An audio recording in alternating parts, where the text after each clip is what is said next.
Le 13 janvier 1939 paraissait dans le toujours excellent « Je suis partout » la critique de François Vineuil du film américain Suez.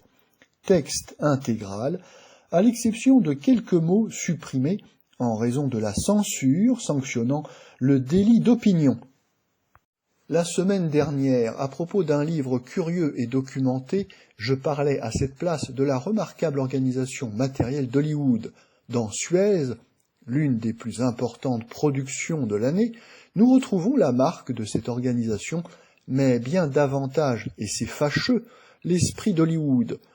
Nous savons très bien qu'un spectacle cinématographique retraçant l'exceptionnelle figure de Ferdinand de Lesseps et de son œuvre n'a pas à se proposer la même recherche de la vérité qu'un récit littéraire tel que celui rempli de verve et d'idées que M. Jean Delblé publia à Je suis partout sur ce même sujet et sous le titre Un conquistador de génie.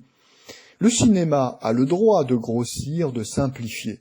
Ce qui nous ennuie, c'est qu'invariablement, obligatoirement, ce travail soit accompli dans le sens le plus niais et le plus faux.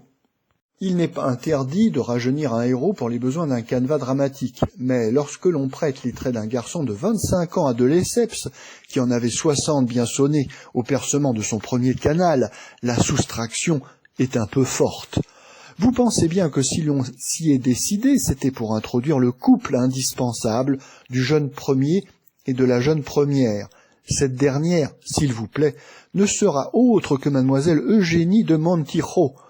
Nous apprenons, sans surprise d'ailleurs, car nous sommes désormais prêts à tout, que M. de Lesseps était sur le point d'épouser cette ravissante Espagnole. Mais un fakir révèle à mademoiselle de Montijo qu'elle montera sur le trône. Mademoiselle de Montijo est justement courtisée d'assez près par le prince Louis-Napoléon, chez qui perce déjà l'empereur. Très émue par la prédiction, elle le préfère à M. de Lesseps. Le perceur d'isthme sera donc furieusement jaloux de Napoléon III, qui le lui rendra bien. Cette rivalité menacera plusieurs fois d'anéantir son projet. L'impératrice et de Lesseps se sont réconciliés, comme on n'a pas osé, malgré tout, embarquer dans un feuilleton par trop échevelé la souveraine des Français, cette réconciliation demeure platonique. Mais cela ne faisant guère l'affaire des scénaristes en mal de gros plans amoureux, on suscite une remplaçante à Eugénie. Par une superbe manœuvre de publicité, ce sera Madame Annabella. Elle est française, connue en France comme de Lesseps en somme. Voilà qui poussera le film dans un pays où l'on compte déjà le diffuser largement.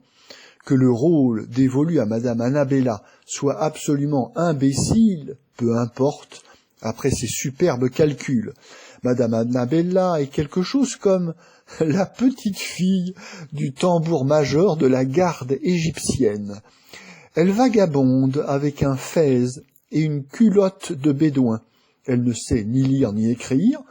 Cependant, c'est elle qui inspirera à Lesseps l'idée du canal et qui lui donnera confiance avec quelques propos bien sentis sur le progrès et la fraternité humaine. Les films d'histoire ont en effet cette particularité de servir toujours peu ou prou les thèses favorites des studios californiens. Napoléon III, le pauvre homme, est tenu de représenter le personnage du dictateur féroce, ennemi juré de la démocratie et de l'humanitaire de Lesseps. Palmerston, le premier anglais, représente avec beaucoup plus d'exactitude l'opposition aveugle, effroyablement bornée, du gouvernement anglais au projet de Lesseps. Mais voici une variante très hollywoodienne. Quand Lesseps sera tout seul, sans argent, au bord de son canal inachevé et saccagé, savez-vous qui arrivera à son secours? Monsieur Benjamin Disraeli. Sitôt son triomphe aux élections, Lesseps n'aurait donc creusé son canal que grâce à un juif. Or, Disraeli, au pouvoir, fut encore plus furieusement hostile au canal que son prédécesseur, et par là même de prendre des sanctions si l'on n'interrompait pas les travaux. Quand l'œuvre achevée lui montra tous les avantages impériaux que l'Angleterre devait tirer de la route tracée par le Français, Disraeli n'eut qu'une idée, à la fois très anglaise et très accaparée par l'argent, ce qu'un autre avait fait. La Société du Canal, fondée par Lesseps, faillit être mise en liquidation par les soins conjugués de Disraeli et du Rothschild de Londres. Nous sommes bien loin, dans la réalité, du rôle généreux et clairvoyant que de Californie fait jouer à l'envi de Victoria.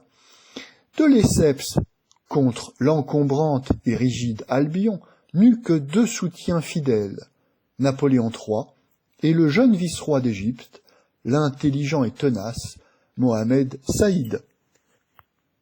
De pareilles erreurs sont d'autant plus voyantes que beaucoup d'hommes, qui n'ont pas encore atteint aujourd'hui la cinquantaine, ont pu connaître des témoins de ces événements.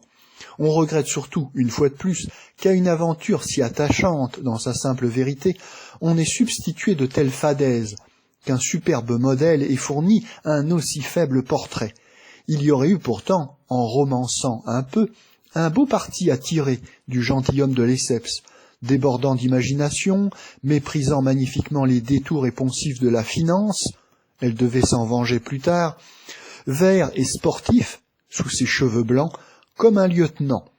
Mais vous pouvez bien donner à Hollywood l'image d'un destin hors série, Hollywood vous rendra sans manquer un destin standard.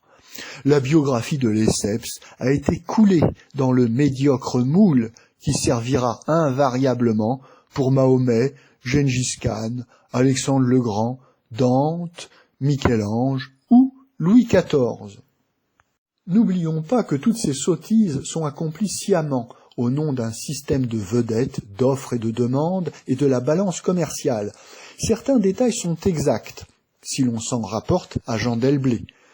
Le spectacle symbolique de l'arc-en-ciel, les leçons d'équitation et d'escrime de Lesseps à Mohamed Saïd, Lesseps, qui n'a jamais résolu une seule équation, ayant raison scientifiquement, contre d'illustres polytechniciens armés des calculs les plus savants et les plus réprobateurs. Mais ces traits sont noyés dans la pâte grossière de l'affabulation américaine. Ce qu'Hollywood est arrivé à bien exprimer selon son habitude, c'est la lutte physique du pionnier contre les éléments. On corse même un peu les choses. Arabes engloutissant les ouvriers à coups de mine, tornades dévastant le camp.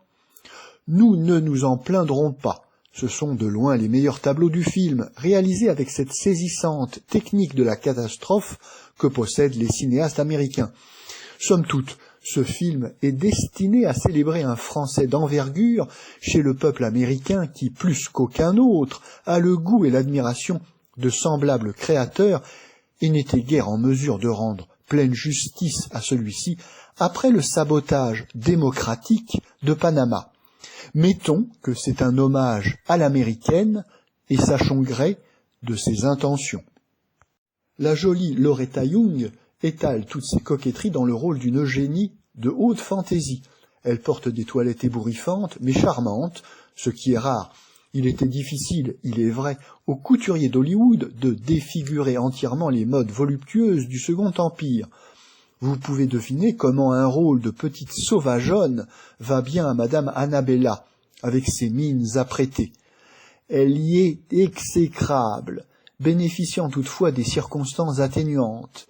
Les sottises, le burlesque charabia franco-anglais qu'on lui impose.